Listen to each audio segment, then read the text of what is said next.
Hi friends, welcome back to our channel Sabees vlog. இன்றைக்கி நம்ம இந்த வீடியோவில் என்ன பார்க்க போகிறோம்னா, ஜூஸி பன்னீர் மோமோஸ் தான் பார்க்க போகிறோம். குழந்தைங்களுக்கு ரொம்ப பிடிக்கும். லீவ் விட்டுட்டாங்க இல்லையா ஸ்கூலுக்கு. ஸோ இப்போ நம்ம டெய்லி ஒரு ஸ்நாக்ஸ் பிள்ளைங்களுக்கு நம்ம செஞ்சு கொடுக்கணும். இந்த மாதிரி நம்ம செஞ்சு கொடுக்கும்போது குழந்தைங்க ரொம்ப விரும்பி சாப்பிடுவாங்க. இதை வந்து நம்ம மைதாவில் செய்கிறதுக்கு பதில் நம்ம வந்து கோதுமை மாவுலேயும் செய்யலாம். அதுவும் எப்படி நான் இன்னொரு வீடியோவில் நான் போடுறேன். இதே சேம் ஆஸ் இட் இஸ் இதே தான்.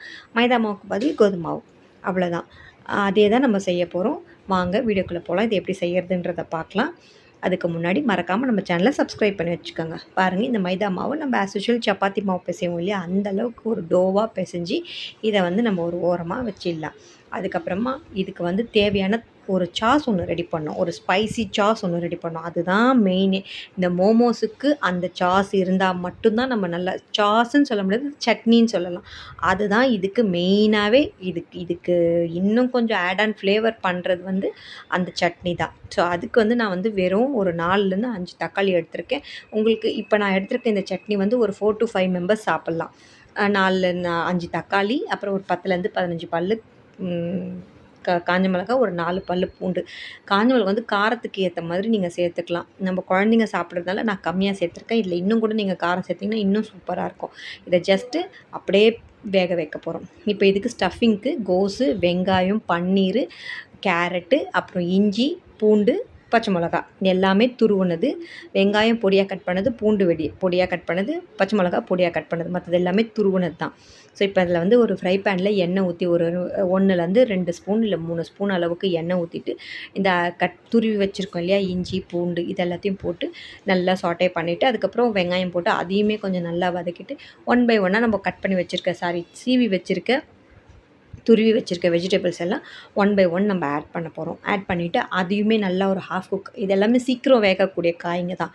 ஸோ அதனால் அப்படியே 1 by 1 நம்ம போட்டுடலாம். இந்த மாதிரி நம்ம செஞ்சு கொடுக்கும்போது குழந்தைங்களுக்கும் நல்லது. வெஜிடபிள்ஸ் நம்ம சேர்க்குறோம். இதில் வந்து பன்னீர் சேர்க்குறோம். பன்னீர் வந்து ரிச் ப்ரோட்டீன், உங்களுக்கு தெரியும். ஹைலி ரிச் ப்ரோட்டீன் இருக்கிற ஒரு பொருள்னு உங்களுக்கு தெரியும். அதையும் நம்ம இதில் சேர்க்கும்போது இன்னும் ரொம்ப நல்லாயிருக்கும். இதையும் நீங்கள் கோதுமை மாவுலேயும் செய்யலாம். சேம் ஆஸ் இட் இஸ் இதே தான், கோதுமை மாவுலேயும் செய்யலாம். ரொம்ப நல்லாயிருக்கும். பிள்ளைங்க இப்போ இருக்கிற பிள்ளைங்க இந்த மாதிரி சைனீஸ் ஐட்டம்ஸ் தான் ரொம்ப விரும்பி சாப்பிட்றாங்க. அதை நம்ம வெளியில் வாங்கி கொடுக்கறதுக்கு நம்மளே செஞ்சு கொடுக்கலாம். ஸோ இதெல்லாம் வதங்கினதுக்கப்புறம் கொஞ்சோண்டு ஒரு 1/2 ஸ்பூன் சோயா சாஸு, ஒரு 1 ஸ்பூன் க்ரீன் சில்லி சாஸ். இது வந்து ஒரு காரத்துக்கு ஆல்ரெடி நம்ம பச்சை மிளகாய் போட்டிருக்கோம். பட் இருந்தாலும் ஒரு ஃப்ளேவருக்கு இதை சேர்க்குறோம். இதில் ரொம்ப காரம் இருக்காது, கொஞ்சம் லைட்டாக சேர்க்குறோம். அப்புறம் கொஞ்சோண்டு உப்பு சேர்த்துட்டு ரெட் சில்லி பவுடர், இது வந்து காஷ்மீரி சில்லி பவுடர். இது வந்து உங்களுக்கு அந்தளவுக்கு காரம் இருக்காது. கலர் தான் கொடுக்குமே தவிர காரம் அந்தளவுக்கு இருக்காது.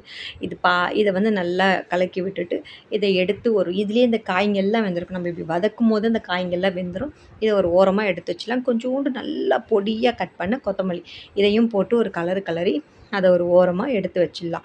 ஸோ இப்போ அதுக்குள்ளே வந்து நமக்கு அந்த தக்காளி வெந்திருக்கும். ஸோ அந்த தக்காளியை தோல் உரித்தா தோல் உரியணும். அதுதான் கரெக்டான பதம். தோல் நம்ம பீல் பண்ணும்போது அந்த தோல் வந்து அழகாக உரியணும். அதுதான் வந்து கரெக்டான ஒரு இது. ஸோ இப்போ இந்த அளவுக்கு இருந்தால் போதும். நான் இதை எடுத்து இப்போ நம்ம ஒரு 10 நிமிஷம் அதை ஆற விட்டுட்டு தோல் உரித்தோன்னாக்கா தோல் உரியும். இப்போ பாருங்கள், நான் உரித்து காட்டுறேன் பாருங்கள். இது பாருங்கள், இப்படி கையில் எடுக்கும்போது இந்த தோல் வந்துடும். வெறும் அந்த பல்ப்பு மட்டும்தான் போட்டு நம்ம அரைக்க போகிறோம். வேறு எதுவுமே நம்ம சேர்க்க போகிறதில்ல. ஜஸ்ட் அந்த பல்ப்பை மட்டும் போட்டு நல்லா அப்படியே நம்ம தக்காளி சட்னி அரைப்போம் இல்லையா, அந்த சட்னி பதத்துக்கு நம்ம அரைக்க போகிறோம். இதில் கொஞ்சம் உப்பு நம்ம சேர்த்துக்கணும், நம்ம தேவைக்கேற்ற. அரைச்சிட்டு பத்தலைன்னா கூட இன்னும் கொஞ்சம் நம்ம உப்பு சேர்த்துக்கலாம். பட் ஜாஸ்தி ஆயிடுச்சுன்னா நல்லா இருக்காது. ஸோ இந்த மாதிரி ஒரு சட்னி பதத்துக்கு நம்ம அரைச்சிட்டு கொஞ்சோண்டு எண்ணெய் ஊற்றிட்டு சேம் ஆஸ் இட் இஸ் கொஞ்சோண்டுன்றது கொஞ்சம் நிறையவே கொஞ்சம் சேர்க்கலாம். ஏன்னா அது வதங்கணும். ஆல்ரெடி எல்லாமே வெந்த பொருள் தான். பட் வதங்கும் போது உங்களுக்கு இன்னும் கொஞ்சம் ட்ரை ஆகும். இப்போ கொஞ்சம் லிக்விடாக இருக்கிறது வதங்கும் போது கொஞ்சம் திக்காகும் போது இன்னும் நல்லாயிருக்கும். ஸோ இதில் நீங்கள் எதுவுமே ஆட் பண்ணதால் வெறும் நம்ம அந்த வேக வச்ச தக்காளி, பூண்டு, காஞ்ச மிளகாய் இவ்வளோ தான். இதை அரைச்சி அதையும் கொஞ்சம் நல்லா கெட்டிப்பட வச்சதுக்கப்புறம் அதையும் கொஞ்சம் கூல்டவுன் வச்சுட்டு இப்போ நம்ம மாவு வந்து பிசைஞ்சு அதில் ஸ்டஃபிங் ரெடி பண்ணிடலாம். எப்படின்றத பார்க்கலாம். மாவு நம்ம சப்பாத்தி மாவுக்கு எப்படி பிசைவோம் அதே மாதிரி பிசைஞ்சு அதே மாதிரி தான் திரட்ட போகிறோம். என்ன ஒன்றுனா, நம்ம எவ்வளோ தின்னாக திரட்ட முடியுமோ அவ்வளோ தின்னாக திரட்ட போகிறோம். அதுதான் விஷயம். வேறு ஒன்றும் விஷயம் கிடையாது. எவ்வளோ தின்னாக திரட்டுறோமோ அதுதான் இருக்குது விஷயம். ஸோ திரட்டிட்டு ஸ்டஃபிங் என்ன பண்ண போகிறோம், சென்டரில் ஸ்டஃபிங் வச்சுட்டு நம்ம இந்த சாரீக்கு ப்ளீட் பண்ணுவோம் பார்த்தீங்களா, அந்த மாதிரி இதை ப்ளீட்டிங் பண்ணும்போது உங்களுக்கு நல்ல ஒரு எப்படி சுருக்கமாக ஒரு அந்த சுருக்கு பையலாக இருக்கும் தெரியுங்களா, அந்த மாதிரி ஒரு பதத்துக்கு வரும். பாருங்கள் இப்போ நான் பண்ணுறேன். இந்த பாருங்கள் தெரியுதுங்களா? இந்த மாதிரி பண்ணும்போது உங்களுக்கு நல்லா அப்படியே சுருக்கமாக வந்து நல்லா ஒரு ஒரு ஒரு சுருக்கு பை மாடலில் வரும் உங்களுக்கு. அந்த மேலே இருக்கிற கூம்பை நீங்கள் கொஞ்சம் பிச்சு எடுத்துருங்க. பிச்சு எடுத்துட்டிங்கன்னா உங்களுக்கு சூப்பராக இருக்கும். இல்லைன்னா அந்த இடத்துல வந்து அந்த மாவு மொத்தமாக நின்றுடும். ஸோ அப்போ அது சாப்பிடும்போது அந்த இடத்துல மாவு வெறும் மைதா மாவு மட்டும்தான் இருக்கும். ஸோ அதனால் அந்த மேலே இருக்கிற மாவை மட்டும் பிச்சுட்டு மிச்சத்தை அப்படியே தட்டி ஒட்டி விட்டுட்டிங்கன்னா அது நல்லா பிடிச்சிக்கும். அது பாருங்கள் இப்போ நான் எல்லாத்தையும் ஒன்று சேர்த்துட்டேனுங்களா? இப்போ நல்லா அதை அந்த மேலே இருக்கிற போர்ஷனை லைட்டாக பிச்சு எடுத்துடுறேன்.